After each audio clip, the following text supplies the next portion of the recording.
Jadi kita nanti di surga ngelihat Allah itu bila kaifin wala jihatin, tanpa adanya cara, tanpa adanya arah. Ingat-ingat ya, perbedaan antara kita manusia dengan Allah.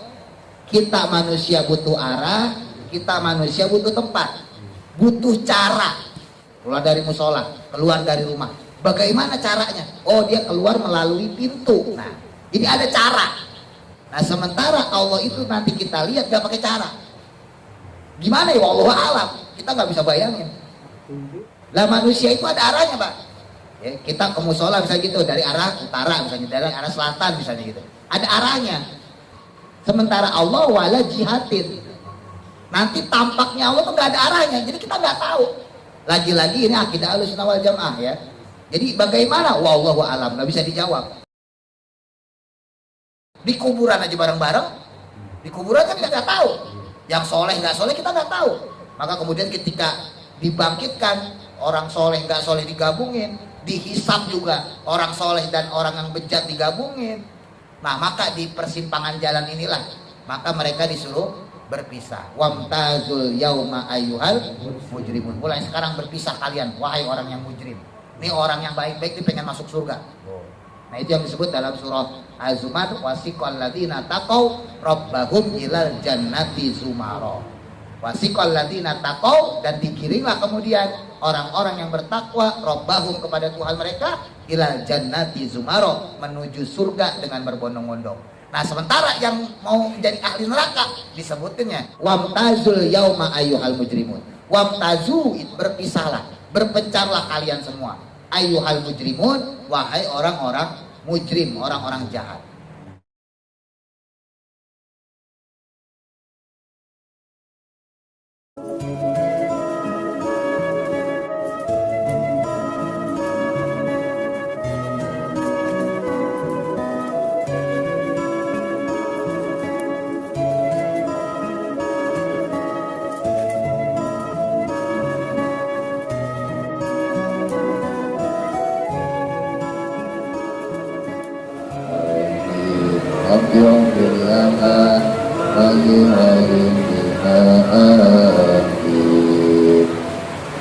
Kita hadirkan kembali.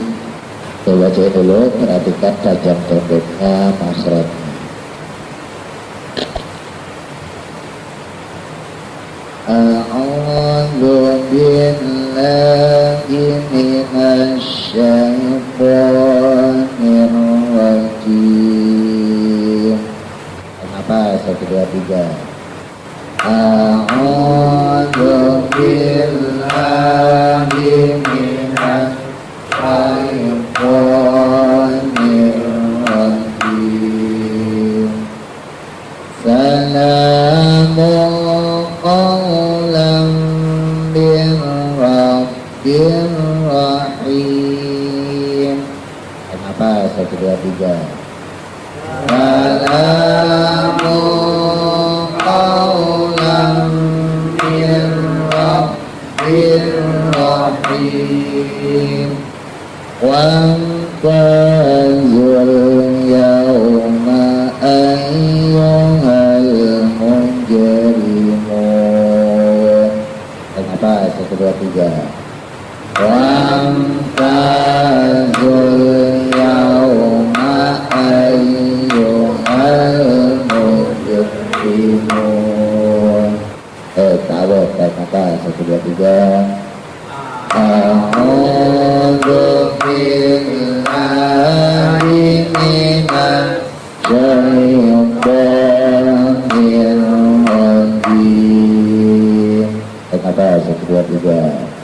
Salamun qawlan min rabbir rahim. Kenapa? 1, 2, 3. Wamtazul yawma ayyuhal mujrimun. Sadaqallahul azim. Dibuka tafsir Yasinnya. Bismillahirrahmanirrahim. Qala musannifu rahimahullahu ta'ala wa nafa'ana bihi wa bi barakati ulumihi fi daraini amin. Diceritakan kemarin di antara keutamaan atau fadilahnya penghuni surga, nanti di hari Jumat kita diajak jalan-jalan, diajak shopping, diajak belanja, bahkan diajak bertemu dengan para nabi. Masih ingat ya? Ketemu kita sama para nabi, terus kemudian makan bareng bersama para nabi, dijamu sama para nabi, makan minum bersama beliau-beliau. Terus kemudian kita jalan lagi, ya, melewati pegunungan dengan air sungai yang ada 4 jenis. Ada yang rasanya seperti susu, yang kedua ada yang rasanya seperti madu, yang ketiga seperti arak, ya, homer, tapi tidak memabukkan. Lalu yang keempat seperti air putih. Jadi rasanya macam-macam. Nah, ini lanjutannya. Sumayati, kemudian datanglah an-nida'u, suara panggilan atau seruan. Ayyuhal muttaqun, wahai orang-orang yang bertakwa. Jadi penduduk surga kemudian dipanggil, orang-orang yang bertakwa, di dunia, di alam dunia, kuntum, dahulu kalian itu mahrumina, dilarang kalian, min ladza'idiha, dari kelezatan-kelezatannya. Maksudnya dulu kalian waktu hidup di dunia seperti orang yang dipenjara dari kelezatan dunia, ya. Wa min ni'amiha, dan juga dari nikmat-nikmatnya. Orang pada santai, dan kita sholat, kita ngaji. Waktunya orang pada ngopi, ngeteh, ya, hujan-hujan kayak begini kan enakan di rumah, ya. Ngeteh, ngopi sambil makan singkong rebus, sambil nonton TV atau nyetel YouTube. Nah, kita ngaji, kan top banget tuh. Jadi menghancurkan kelezatan dunia. Banyak contoh-contoh ya kelezatan dunia. Marah-marah, Pak, itu juga kelezatan dunia. Kok kita bisa nahan marah? Wah, top itu. Ada orang salah sama kita, cocoknya dimaki-maki nih orang. Dasar kamu. Paling enak itu maki-maki orang. Puas, ya kan? Tapi kok kita tahan nih. Ah, jangan deh. Ntar kalau saya marah-marah, dia tersinggung. Kalau saya marah-marah, nanti dia sakit hati. Kita tahan. Nah, itu kan kelezatan dunia tuh. Ya, termasuk di dalamnya makan atau minum yang haram, ya, makanan minuman yang haram kita gak lakuin. Makan daging babi misalnya, daging anjing misalnya, terus kemudian homer, judi, mabok, main perempuan, itu kan juga termasuk bagian kelezatan dunia, gak kita lakuin. Jadi ibaratnya di dunia itu kita puasa, Pak, ya, nahan perkara-perkara haram. Apa kata seruan tadi? Maka seruan tadi berkata, aftiru, berbukalah kalian semua, al-ana, sekarang, minhu, darinya, syaraban, akan minuman, tahuran, yang suci, wakulu, dan makanlah oleh kalian, al-ana, ya sekarang ini, min ladza'izi ni'amil jannati, dari berbagai kelezatannya nikmat-nikmat surga. Hari Jumat ya, ingat-ingat ya, hari Jumat, hari spesial di surga nanti. Fayaqulu, maka kemudian berkatalah al-mu'minuna, orang-orang yang beriman, ya Rabbana, wahai Tuhan kami, wa antana, engkau itu telah berjanji kepada kami, fit dunya, di alam dunia, an-nazro, akan pandangan, ila wajhika, kepada wajahmu. Ya Allah, di dunia kan engkau berjanji nanti di akhirat, nanti di surga kita bisa melihat wajah engkau wala kholfa, dan engkau nggak pernah ingkar ya Allah fi wa'dika, dalam janji engkau. Jadi maksudnya pengen ngelihat wajah Allah, Tuhan yang selama ini kita sembah-sembah, yang kita agung-agungkan, yang kita mulia-muliakan, yang kita turutin. Gak boleh makan haram kita ikutin, disuruh nyari rezeki halal kita ikutin, padahal kita nggak tahu kan kayak apa gitu kan. Tapi kita tahu bahwa dialah yang menciptakan kita. Ya, imannya kita sebagai orang awam kan cuma begitu doang. Ya, kita bukan nabi yang bisa, kalau kata nabi ka'annaka tarohu, seakan-akan kamu melihat Allah. Wah, nggak bisa kalau kita tingkatannya. Nah, kita itu secara awam cuma bisa mengetahui Allah lewat tanda-tandanya. Adanya makhluk ciptaan Allah, ya, manusia, hewan, tumbuhan, bahkan alam semesta ini merupakan tanda ada yang menciptakannya, yaitu Allah Subhanahu wa ta'ala. Kita disuruh sholat, kita manut. Kita disuruh zakat, kita manut. Besok nih puasa Ramadan, kita ikut. Ya. Disuruh kita baik sama tetangga, sama saudara, kita ikut. Padahal dalam tanda kutip ya, kalau nggak ngikut pun nggak ada masalah di dunia, nggak ditangkap polisi maksudnya, ya kan? Coba kita nggak sholat, ditangkap polisi nggak? Kagak. Tapi kok kita sholat, nah, kan aneh kan? Ya tadi contohnya misalnya hujan-hujan enaknya santai, rebahan gitu kan, minum kopi, minum teh, merokok, sambil nonton bola, wah ini cocok banget tuh. Nah, ini kita bela-belain ngaji. Nah kan kalau sebetulnya nggak ngaji pun nggak ada masalah. Tapi kok kita bela-belain gitu loh. Demi apa sih itu? Kalau ditanya kan demi apa? Ya nggak ada lain, nggak ada bukan untuk mendapatkan ridho dari Allah. Nah, ridho dari Allah itu diantara bentuknya yaitu bisa melihat Allah. Jadi diantara bentuk keredoan Allah kepada kita yaitu dengan melihatnya. Nah makanya nanti di akhirat itu di hari Jumat ada momen di mana penghuni surga itu bisa melihat Allah. Pokoknya ingetin nih hari Jumat nih, ya, jangan pakai nanya lagi di sono. Ingat-ingat dari sekarang. Ya, para penghuni surga ngomong, ya Allah engkau menjanjikan waktu di dunia kami ini penghuni surga bisa melihatmu. Fabainama, maka bersamaan dengan hal tersebut, hum adapun mereka fi hadzal maqali, dalam pengucapan ini. Jadi itu omongan belum kelar gitu ya, baru ngomong dulu saya di dunia, baru gitu ya, pengen ngelihat engkau, pokoknya belum kelar lah, baru ngomong.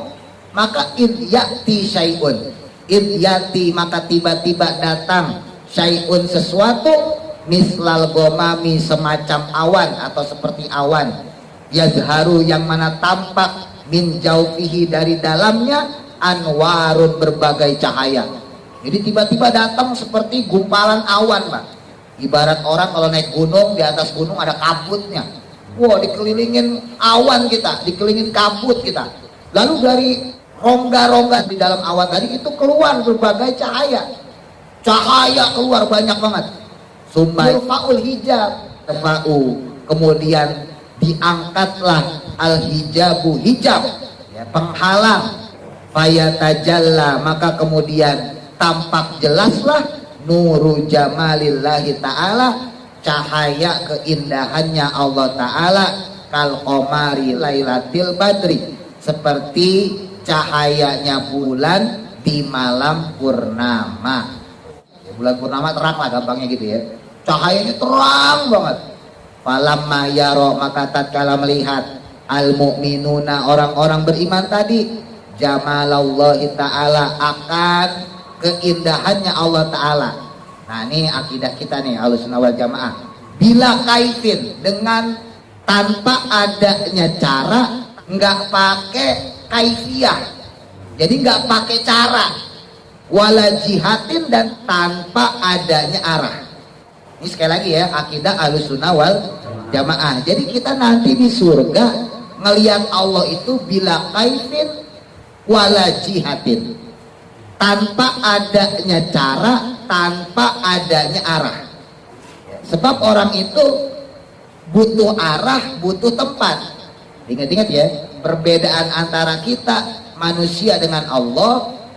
Kita manusia butuh arah, kita manusia butuh tempat, butuh cara. Namanya kaifiyah dalam bahasa Arab ya. Butuh bagaimana. Misalnya gitu, Mas Gianto keluar dari masjid, keluar dari musola, keluar dari rumah. Bagaimana caranya? Oh, dia keluar melalui pintu. Nah, jadi ada cara. Sementara Allah enggak. Tahu-tahu ada seperti awan, bluk gitu aja udah. Jadi nggak ada caranya. Tiba-tiba. Kalau tiba-tiba kan masih ada cara juga tetap. Tiba-tiba Mas Gianto datang. Pasti kan ada pertanyaan, dari mana? Oh, dari musola. Oh, dari masjid. Oh, dari rumah. Jadi ada cara. Nah, sementara Allah itu nanti kita lihat nggak pakai cara. Gimana ya? Wallahu alam. Kita nggak bisa bayangin. Nama jeduk. Wala jihatin, dan juga tanpa arah. Lah manusia itu ada arahnya, Pak.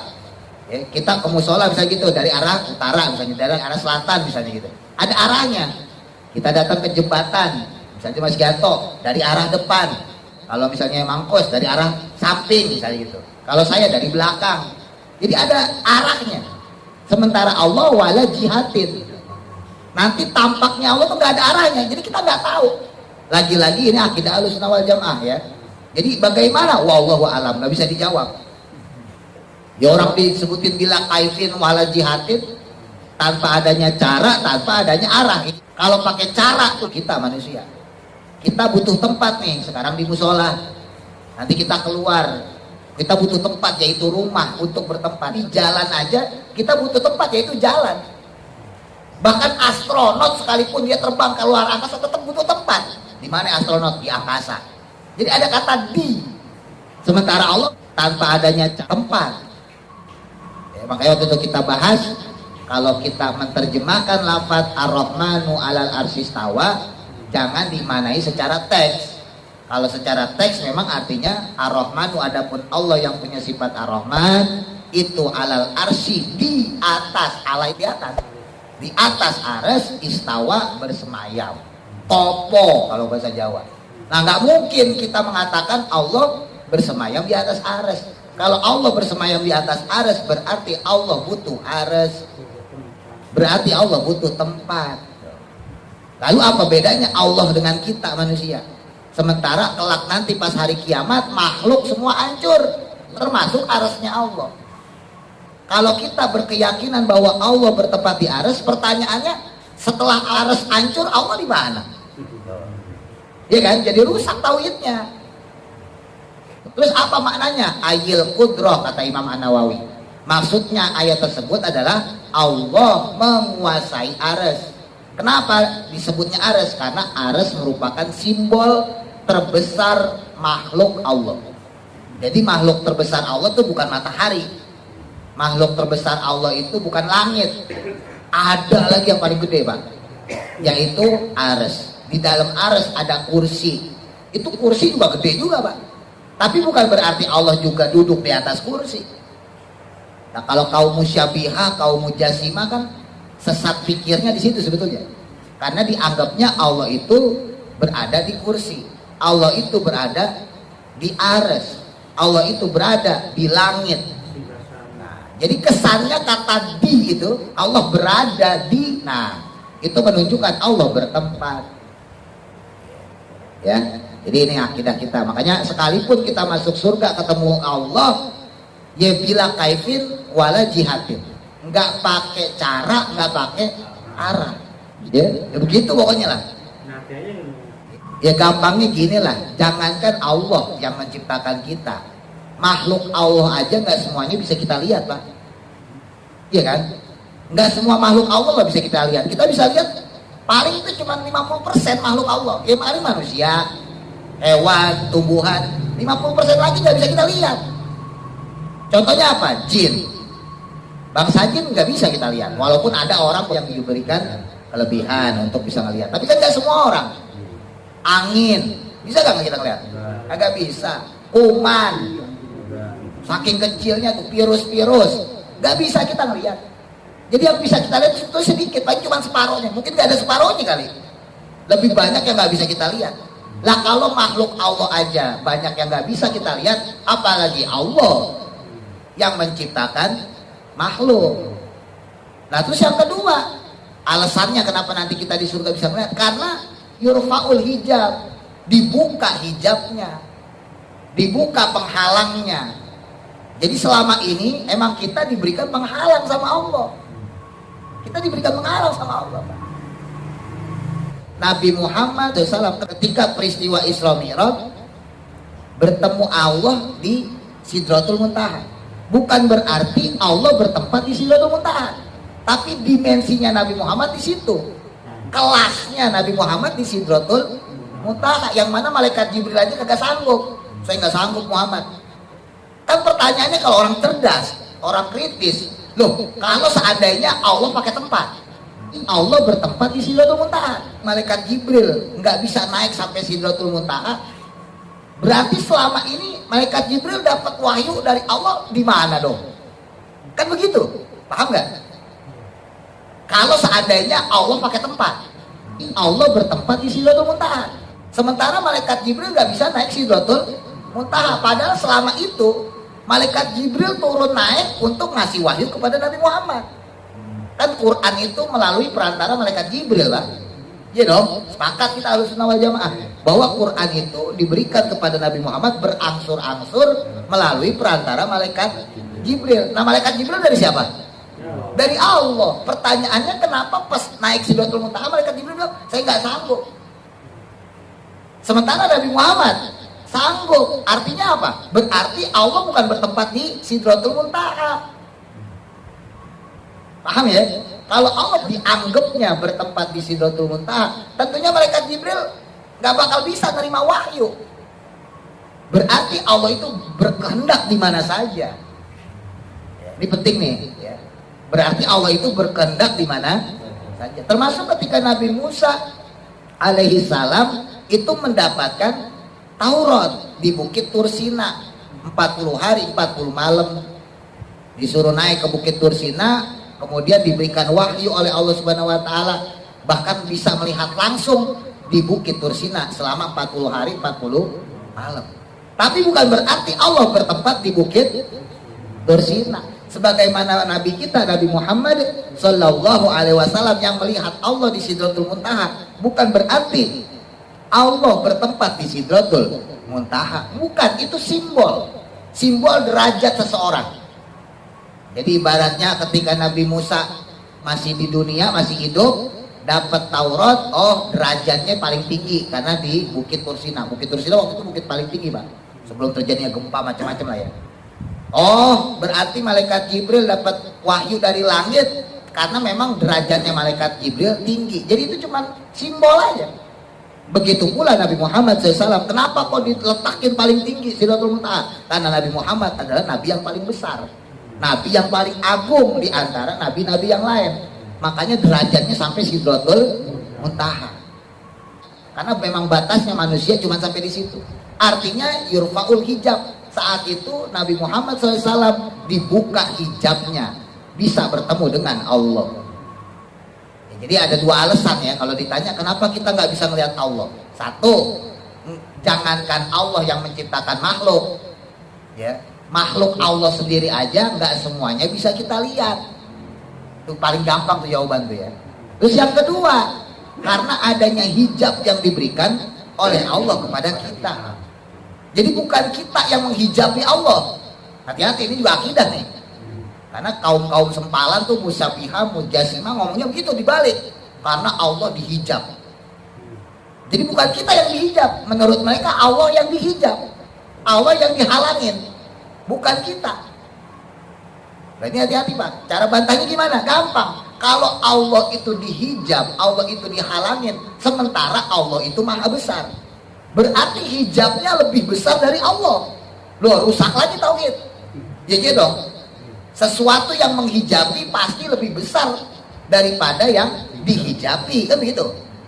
Sesuatu yang menghalangi pasti lebih besar dari yang dihalangi. rumah kita kehalangan tembok, gampangin gitu. Berarti temboknya lebih gede daripada rumah. Nah sekarang Allah dihalangin, Allah dihijabin, berarti hijabnya lebih gede dari Allah. Allah mustahil. Iya dong, masa Allah kalah sama hijab? Paham ya? Ini akidah loh. Sepele tapi akidah. Yakin seperti itu rusak akidah kita. Makanya dalam akidah kita Ahlussunnah wal Jamaah, bukan Allah yang dihijabin, kita yang dihijabin. Kita ditutupin, makanya kita gak bisa melihat Allah. Bisa nggak Allah buka? Bisa. Di dunia bisa? Bisa. Di alam barzah bisa? Bisa. Di akhirat apa lagi? Bisa. Dimanapun Allah bisa. Kenapa? Ya tadi, karena Allah tidak dibatasi dengan waktu. Allah nggak dibatasi dengan zaman, masa. Allah nggak dibatasi dengan tempat. Makanya ada kaidah Ahlussunnah wal Jamaah, Allah mawjudun bila makan. Allah itu wujudnya tanpa tempat. Allah mawjudun bila zaman. Allah itu wujudnya tanpa waktu. Jadi nggak butuh tempat, nggak butuh waktu. Bahkan disebutin tadi tuh ya, bila kaifiyatin wala jihatin. Bahkan tanpa kaifiyah, tanpa cara. Kita ngelihat Allah tanpa cara, wala jihatin, dan juga tanpa arah. Nggak ada arahnya, timur, barat, selatan, utara, nggak ada. Itulah yang membedakan Allah Tuhan kita dengan manusia. Ya, jadi nggak usah dipikirin nanti kita ketemu Allah gimana. Ya udah, bila kaifin wala jihatin. Pokoknya nggak pakai cara, udah begitu ketemu lah. Ya tadoruna, kemudian mereka tadoru, mereka kemudian menunduk. Ya, wayasihuna, kemudian juga mereka itu memekik. Ya, kalau bahasa kita histeris. Mereka histeris bihaisu tasilu, dengan sekiranya sampai aswatuhum, suara-suara mereka ilal arsi, kepada ares. Jadi ketika mereka itu para penghuni surga melihat Allah, mereka histeris Pak. Mereka teriak dengan kenceng. Jadi sampai-sampai itu suara nyampe ke ares. Saking kencengnya suara orang yang jadi penghuni surga. Ya. Terus kemudian wayakununa, maka jadilah mereka orang penghuni surga tadi yang melihat Allah walihina, menjadi kebingungan, kayak linglung. Jadi setelah melihat Allah, saking indahnya Allah, saking menakjubkannya Allah, kayak orang bingung, pelangap-longo. Kayak orang kampung melihat kota, tau gak?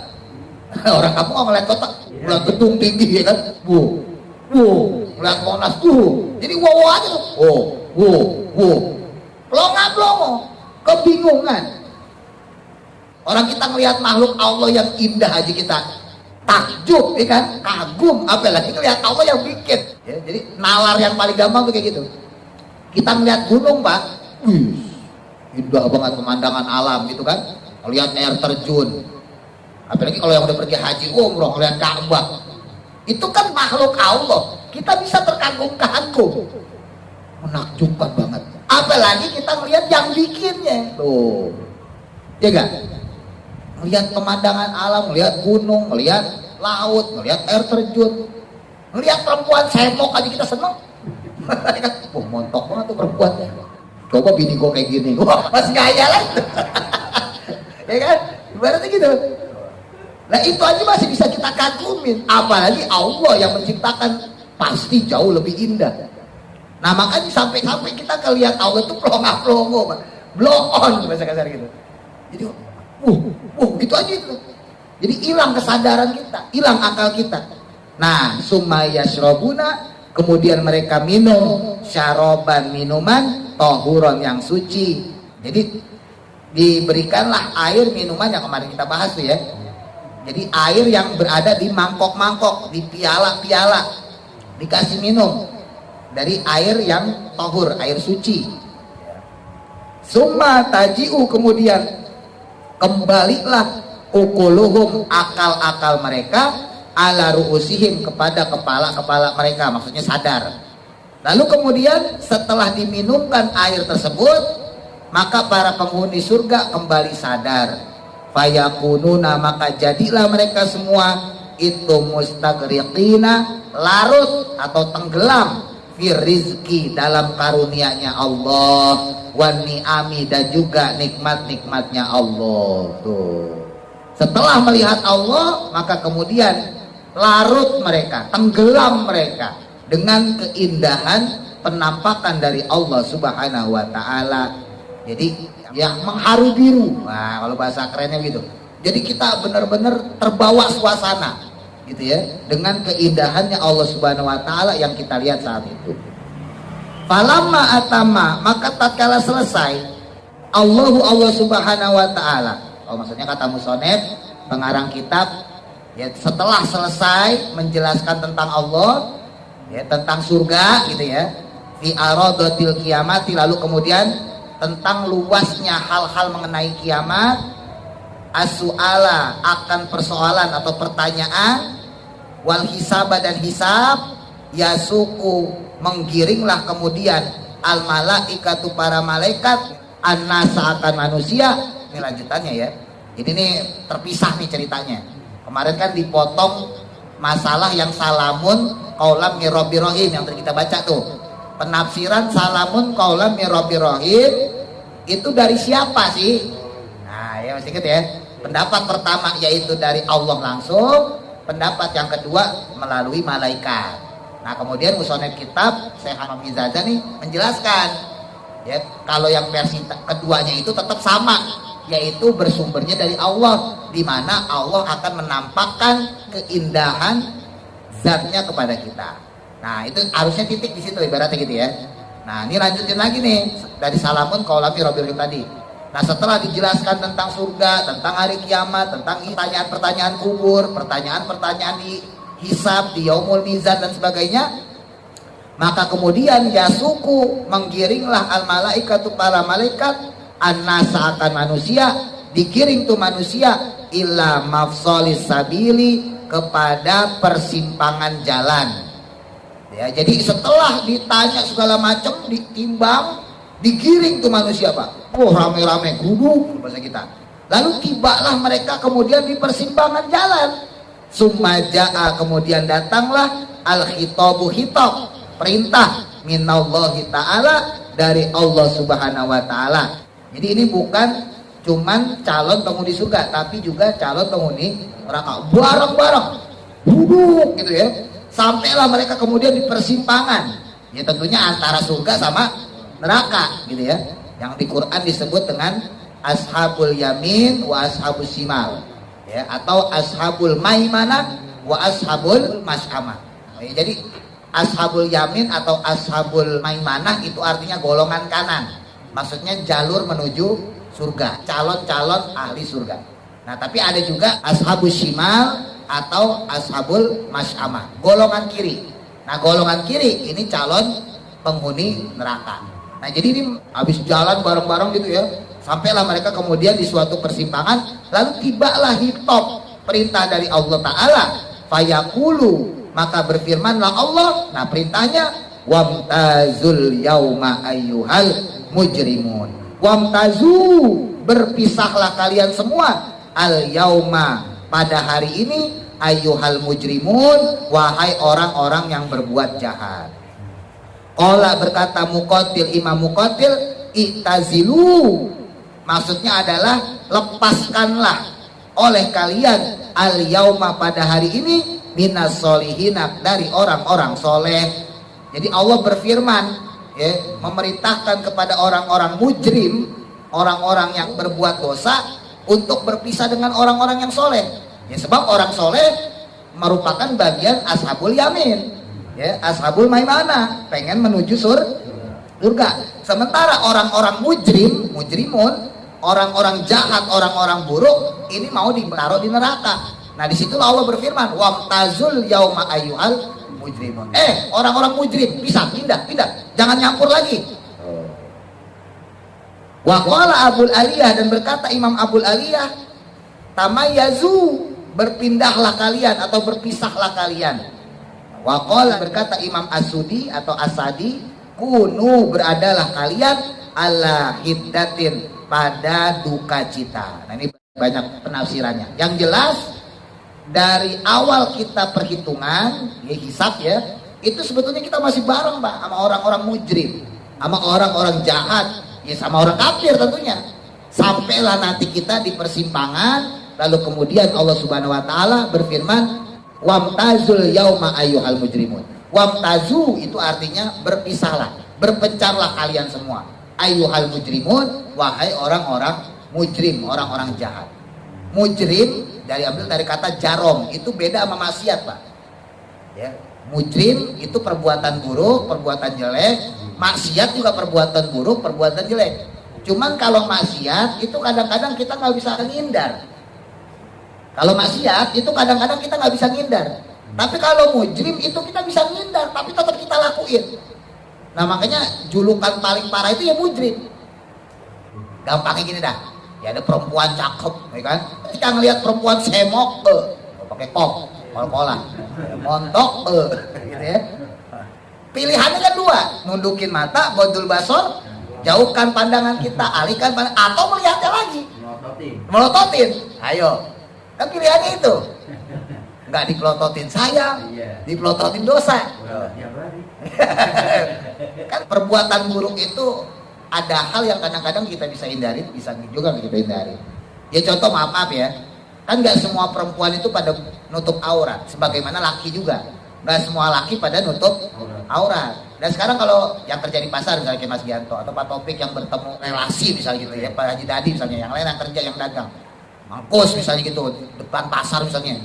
Kan masa bisa kita tolak kok ada perempuan semok, ngontok, kan pertanyaannya cuma lo liatin lagi apa lo diem, nah itu masalahnya. Tapi kita dalam hal ini ya, dalam hal takdir gampangnya gitu lah, kita nggak bisa berkutik Pak. Lah gimana orang tuh lewat depan kita, mau nggak mau mata tetap ngeliat. Makanya pandangan pertama itu kan kagak dosa. Pandangan kedua kalau kita udah merasakan, nah itu baru dosa tuh. Apalagi udah ngerti berkali-kali, kan? Dosa kayak itu. Cuci mata tuh namanya itu bener tuh. Bapak nonton TV, pembawa acaranya perempuan, kagak pakai jilbab. Dosa gak? Ya dosa, gimana ceritanya sih? Cuman kan dosa seperti itu gak bisa kita hindarin. Ya, gak bisa kita hindarin. Nah itu namanya maksiat. Nah ada yang mujrim, bisa kita tinggalin. Kafir, ya kan, menyembah bukan Allah, bisa kita tinggalin. Oh malah nyembah yang selain Allah, mujrim. Bunuh orang, bisa kita nggak bunuh orang, kok kita malah bunuh orang, mujrim. Korupsi, bisa kita tinggalin, masih korupsi juga, mujrim. Makanya dimasukin dalam kategori dosa besar. Bisa bedain ya. Jadi ada kalanya perbuatan dosa itu bisa kita hindari, ada kalanya nggak bisa kita hindari. Kalau yang nggak bisa hindari justru dosanya kecil. Ya gampangnya tadi tuh ngelihat perempuan, mau nggak mau nggak bisa kita hindari soalnya. Itu dosa, tapi dosanya kecil. Ya tapi kalau ditumpuk ya lama-lama banyak. Ya, jangan pikir, wah enak kalau dosa kecil. Wah terjadi jadi mumpuk. Maksudnya dosa kecil itu nggak sampai masuk ke dosa kabair, kan ada dosa besar ya. Nggak masuk sampai dosa besar. Jadi nggak menyebabkan kita keluar keimanan. Tapi tetap kalau dikumpulin ya jadi banyak. Nah tapi ada dosa yang sifatnya mujrim yang paling gede, yang kita bisa ngindarin, tapi kok tetap kita lakuin. Nah tuh. Jadi dosa besar itu adalah dosa yang mana kita bisa hindarin tapi kita tetap melakukannya. Nah nanti orang-orang yang seperti itu di akhirat dijulukin mujrimun. Ketika mereka bareng-bareng sama orang soleh, kan dihisab bareng-bareng Pak. Di kuburan aja bareng-bareng. Di kuburan kan kita nggak tahu. Yang soleh nggak soleh kita nggak tahu. Maka kemudian ketika dibangkitkan, orang soleh nggak soleh digabungin, dihisab juga orang soleh dan orang yang bejat digabungin. Nah maka di persimpangan jalan inilah maka mereka disuruh berpisah. Wamtazul yauma ayyuhal mujrimun. Mulai sekarang berpisah kalian, wahai orang yang mujrim. Ini orang yang baik-baik ini pengen masuk surga. Nah itu yang disebut dalam surah Az-Zumar, wasiqal ladzina taqau rabbahum ilal jannati zumara. Wasiqal ladzina taqau, dan dikirimlah kemudian orang-orang yang bertakwa rabbahum kepada Tuhan mereka ilal jannati zumara, menuju surga dengan berbondong-bondong. Nah sementara yang mau menjadi ahli neraka disebutinnya wamtazu yauma ayyuhal mujrimun. Nah, penafsirannya nanti ya selanjutnya. Mudah-mudahan manfaat. Al-Fatihah. A'udzu billahi minasy syaithanir rajim. Bismillahirrahmanirrahim.